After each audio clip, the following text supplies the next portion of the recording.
Hello everyone, this is Shari Dovale and I'm with Redoubt News. Recently I was asked to watch and review a video from a group professing to be good, solid, conservative Christians. Are they Christian? Yes, I believe they probably are. I could be wrong, but it's really not my call. But I don't know that they are everything else that they would like us to believe. I would call them operators.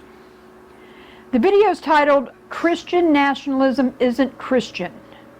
Now make no mistake, this is not a religious educational video. This is purely political. It's posted on a church's website, sponsored by a private church, but it is essentially a political narrative.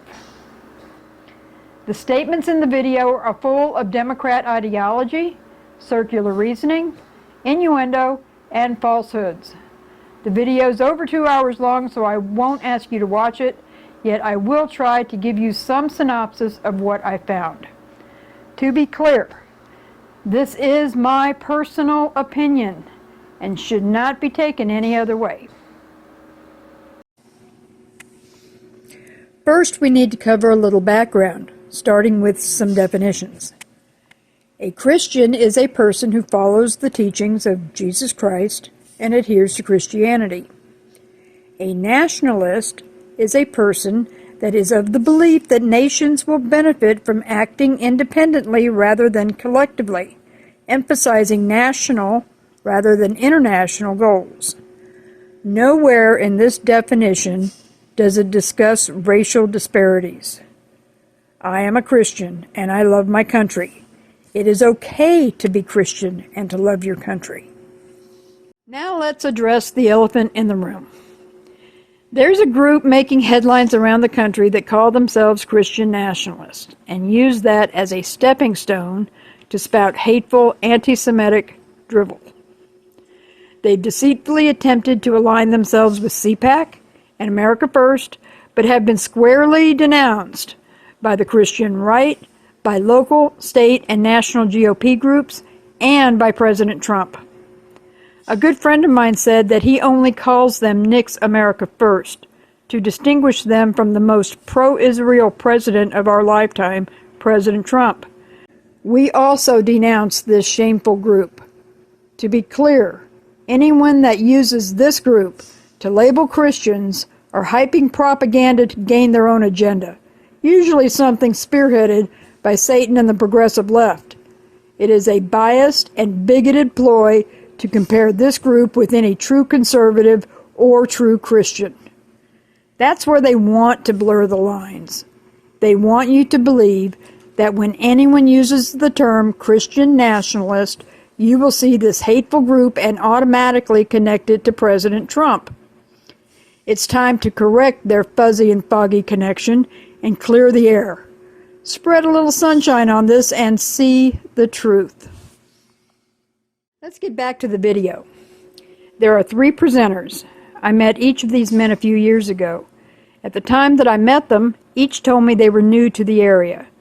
The brothers told me they had been raised in North Idaho as children, but had been away for most of their adult lives.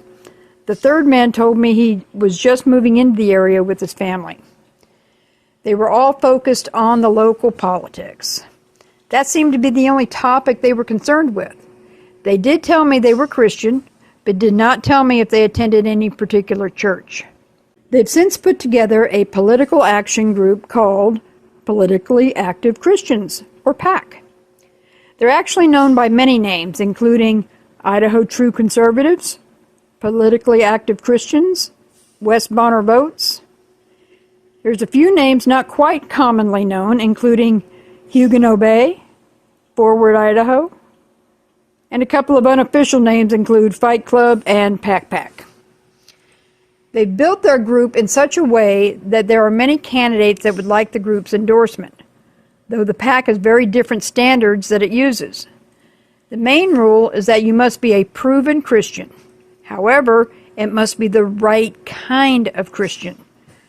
I don't have all the specifics, but I know that Roman Catholics do not qualify.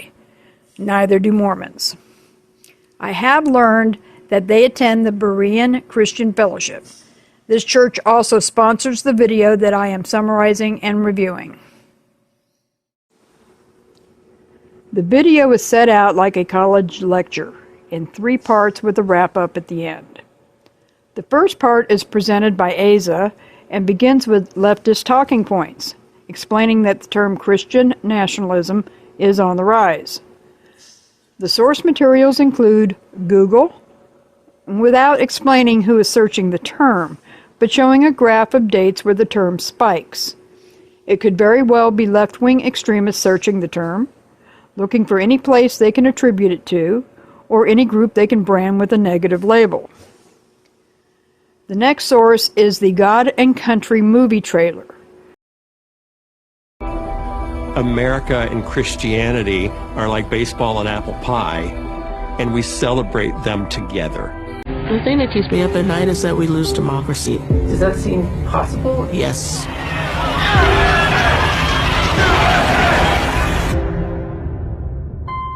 Christianity at its best is committed to love and truth and justice. If we do this right, what a country we will be. That's coming out this month, and it's described as looking at the implications of Christian nationalism and how it distorts not only our constitutional republic, but Christianity itself.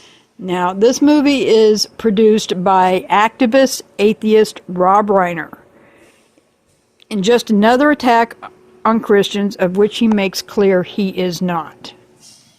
I find it quite coincidental that the timing on this video coincides with the release of this movie. As a side note, during my research on this movie, I learned that the VeggieTales co-creator, Paul Vischer, teamed up to assist this atheist to demonize Christians. Now, for those that are unfamiliar with VeggieTales, it launched in 1993 and is meant to help guide children with life lessons from a biblical perspective.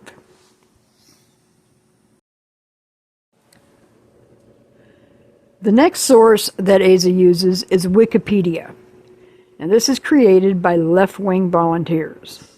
Though it's a popular reference site, it isn't a credible resource because anyone is allowed to be a contributor, and it shows an incredible amount of bias against conservatives.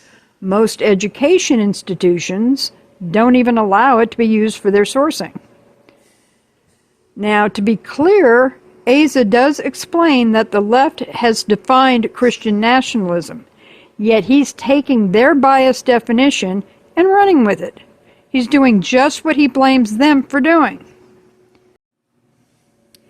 Asa spends quite a lot of time talking about what I will continue to call Nick's America First, and tries to vilify the idea of Christian nationalism because of his comparison to this extremist hate-filled group. Again, it's okay to be Christian and to love your country. It is offensive to label everyone the same as this disreputable bunch. While Asa is busy condemning everyone, he includes other talking points. These details are supposed to be indicative of how Asa defines this leftist takeover of our state, like being new to Idaho. Wait a minute. Asa himself is a recent immigrant to Idaho. Does that put Asa in the same category as he put these men? I don't know, maybe so. How about being Roman Catholic? If we didn't already know, this would make it clear that Asa does not like Roman Catholics. So at this point, it is clear that if you're Roman Catholic and a recent immigrant to Idaho, and maybe even social media buddies with the wrong person, those are some of the criteria being used to call you a Christian nationalist. Why? What is their agenda? The next parts of the video are presented by the brothers Zach and Sam, and it's on the history of Christian nationalism. Now, Zach really goes on a stretch to make the connection between Christian nationalism and white nationalism. By bringing a racial component to the discussion, Zach makes it clear that racial issues must be included when talking about Christian nationalists. This sounds an awful lot like social justice warriors. So after Zach brings up white nationalism, he then takes it all the way back to Moses and tries to say that white nationalism, and therefore Christian nationalism, was rampant in Old Testament times. We see the race issue several times in the Bible. There's other ways to do in-group, out-group dynamics, but this is important. We're talking about Christian nationalism. We need to cover this. Well, we have the case of Miriam and Aaron when they were talking to Moses. And they were upset with Moses because he had married a Cushite wife. And it says Miriam and Aaron began to talk against Moses because of his Cushite wife. Now Moses, remember, we have those descendants from Abraham, and they go into slavery, and they're down in Egypt, and Moses is taking them out, and he's been doing some amazing things, but he's getting some pushback, and the pushback is really because of his Cushite wife, and God gets very unhappy about this. Numbers 12, it's just directly translated as Ethiopian. And here's the thing about Ethiopia. It's in sub-Saharan Africa, and people in Ethiopia have black skin. So Miriam and Aaron were very unhappy with Moses for marrying a black lady, and God was not happy about this. Zach is totally off base by this analogy, and is coming off as a race baiter in my opinion. He claims that Aaron and Miriam were upset that Moses married, quote, a black lady, unquote. And you can see this entire chapter in Numbers 12. Now, I challenge Zach to show me the scripture that says, a black lady. The Bible does not say that their concern was the color of her skin. Miriam and Aaron were concerned with their own status, as they saw themselves as fellow prophets. God did not forbid racial intermarriage. What he forbade was marriage with unbelievers. Do not be unequally yoked together with unbelievers. That's from 2 Corinthians chapter 6, verse 14. Attempting to use the Bible and misinterpreting it intentionally is another leftist tactic. Cherry-picking scripture to shame Christian voters certainly shows us another side of the political spectrum, doesn't it? Zach then moves quickly to the scare tactics. So let's go through and let's look at a couple of more quotes from Mr. Wolf. And he says on page 387, but public heresy has the potential to harm other souls by causing doubt or distraction, or by disrupting the public peace. The magistrate, who must care for the souls of his people, may act to suppress that heresy. The reason I want to put this quote up here is to show you, even if you're like, okay, what's the point? Visible, invisible church, like who cares? Well, you need to care, because if there's World War III and the Christian nationalists take power and you don't agree with their view of religion, they're telling you right up front that they're reserving government force to be able to make you care. And this has absolutely been a thing throughout world history. So we need to pay very close attention, because they are definitely reserving the right to use the force of arms on whatever they consider heresy. But who gets to determine what heresy is? He's calling out these supposed nationalists for threatening you with the force of arms. Now, where did that come from? Nowhere does the selected passage even suggest that response. These are the tactics that Zach and his fellow operators are using to gain their agenda. But again, what is this agenda? Let's move on to the third operator in the class. Sam takes us through more modern history, mostly beginning in the 1600s. He quickly zeroes in on James I of England and the Puritans. Now, Sam tells the story as is popularly known about the Puritans. Well, most of the story. The Puritans had issues with the national church and felt it too closely resembled Catholicism. They felt they had a more direct connection to God and wanted to live their lives according to their own beliefs. Sam tries to say that the Puritans left England because of Christian nationalism.